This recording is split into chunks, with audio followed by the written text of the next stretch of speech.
कोई रेडी नहीं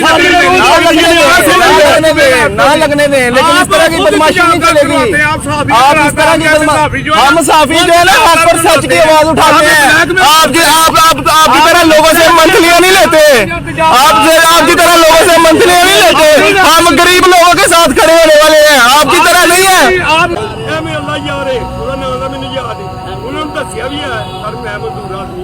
मैं पैसा नहीं दे सकती, यानी कि अखीर मेरा पर्दा भी लै गए, कंधा भी लै गए, मैनू भी दबे धड़ल्ले मार के पैसे नहीं, मैं नहीं दे सकता। 300 रुपये रोने के दौड़ गए। कौन 300 रुपये लेते? जिन्हें ठेका लिया ना। हाँ जी, अच्छा ये बार बार कमेटी पता। अच्छा ना तो नहीं पता, 300 दे जाते 300 कमेटियां ने कह के उसका रेडी चला देता है। आधे घंटे बैठे तो बोलो ठेकेदार साहब कहते हैं 200 रुपया दियो, मैं 200 रुपया नहीं दे सकता।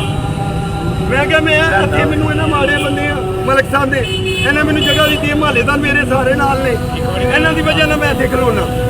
यह मैनू अज इन्होंने किसी को तकलीफ है, मैनू अज कह दिन मैं तुर जाना। बिल्कुल